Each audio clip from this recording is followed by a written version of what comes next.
Ever Crisis, Chocobo Farm, TLDR. Let's go. First thing, there's a treasure chest over here.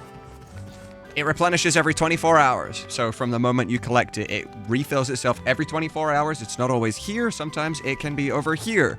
Make sure you get it. Second thing, Chocobo expeditions. You can have up to 3. I believe you start with 1 when you make a new account. You need all 3. I don't care if you're free to play, anything like that. Save up your crystals, get all 3. Why? These 3, what they're going to do is every time you send out a Chocobo, it's just going to passively bring in grinding materials for you for free, outside of the gems that you pay to unlock the slots, but nevertheless, it's going to be out, getting you free stuff constantly, all day, every day, without your input whatsoever. It's still RNG, but and at the same time, they are also leveling up your characters. You can assign a character to go with said Chocobo on the expedition, and it will gain experience while they are out. When you send out a character with the Chocobo, it remains in your party. You don't lose that person. You can still use them in your fights and the rest of the game. Don't worry about it. Just send out the people you don't really use, or people that you need to get to level 50 or whatever. Just anyone that requires XP, unlike what I'm doing right now, and send them out. Next, the expeditions themselves. There are multiple areas. There's a list, as you can see here on the left-hand side. See this icon? This is the ground icon. Midgar 1, 2, 3, Grasslands 1 and 2. They are all ground Chocobo. Wutai 1 and 2 is the mountain Chocobo. Rador is the river Chocobo. Something to note about these Chocobos, if you have a mountain Chocobo, it cannot go to the river area or the ground area. Yeah, can't go to the ground area. The ground one cannot go to the mountain or the river, and the river cannot go to the mountain or the ground. So only the assigned Chocobo of that type can go to its area, and that's it. Which means you're probably going to need about 2 of each type of Chocobo, just so you have a bit of variety. Next, how do you unlock these new areas? We have Midgar 1. I have mine 100% explored.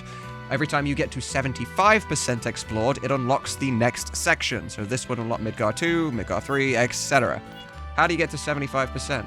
Well, luckily, we don't have to do anything. Well, I say luckily, but it's RNG. If I click on here, you'll see that there are multiple items that I can collect from this particular expedition. The exploration items give a massive boost to that percentage, the 100% explored. These give an absolutely huge boost. I think most of the time, if you just get these, you'll hit the 75%, you'll unlock the next area. Great. Then you have these other items that you can also get with them as well, which I'll talk about in a moment. So yes, hit 75%, unlock a new area. When you unlock a new area, abandon the first area. I know you're probably a completionist and you want to get 100% on the Midgar 1, then do Midgar 2 and 100% that one, and then go to Midgar 3. No, don't be doing this. Get 75, abandon it, move to the next one. Get 75, abandon it, move to the next one. Reason being, the later ones have better crap to farm. So get there ASAP, get the better stuff. And then, once you've unlocked everything, you're going to have a mountain Chocobo and some ground Chocobos that are doing nothing because you can't send them anywhere but their own areas. Then use them to get the 100% afterwards, okay? Now, when you're selecting an area, how do you know what areas you should go to? You have 3 choices in each area. I know you might look at the blue crystals and be like, oh, I need those, so I'll send a Chocobo there. No. It's wrong, okay? You can go farm blue crystals. This example is going to be a bit weird because this is actually the one we're going to pick, but you can go farm blue crystals with stamina. Don't worry about it. But what can't you farm in this thing? Now, we take the exploration items out, right? Remember I said once you get one of these explorations, they are gone. We're taken out of the loot pool entirely. So this particular area is only left with the Choco Booster, the Materia bookmark, the Materia enhancer, and 2 random crystals, right? That's 5 items. 3 of these you cannot grind anywhere in this game. That being the Choco Booster, the Materia Booster, and the Materia Booster. And the other 2 are just whatever. So you have a really, really good chance. You have a 3 in 5 chance of your Chocobo bringing back something that the game will not let you farm. So make sure you're picking ones with good chances of that, okay? Don't just pick it because it's got the blue crystals and you need the blue crystals to get Barret to level 45. Pick the areas with shit you cannot grind, okay? Next, we have the actual stats of the Chocobos. Now, you'll see this one, it can hold 15 items. This one can hold 14 items. This one can hold 10 items. This is part of the Chocobo stat. If I do this, you'll see stamina, 203. That is what that is referring to, okay? The higher the stamina, the more items said chocobo can hold, which means you can send it out for longer so that you're not wasting time. Like if you sleep for... Well, I have high tier chocobos. If you had an F+ chocobo, it might only be able to hold like 5. You're going to sleep for longer than the, let's say 7 hours, whatever, that it will take for that chocobo to actually get its items. So the higher the stamina, the more items, the longer you can leave them out, you're not wasting time. Next, you'll see that the max time and the next time, next is when it comes back with the first treasure. Max is if it brought back everything before I collected it. That is the speed. Speed is how often it will come back with treasure. Intellect is going to be the chance of your chocobo bringing back a rare item, that being the choco boosters and the materia bookmarks. The adaptability is the experience that your partnered character that you sent with them will be gaining. So that one's there. You know, eventually you're going to hit 50 everywhere with everyone, so this becomes irrelevant. So don't worry too much about adaptability. The other 3, however, yes, you want. But that isn't everything. We have traits. Gil rate up, we don't care about. Gil is everywhere in the game. You can't spend enough of it. Red drop rate is already a part of one of the stats. XP rate stats, item collection stats, max item stats. The only other one is chocobo medal rate up.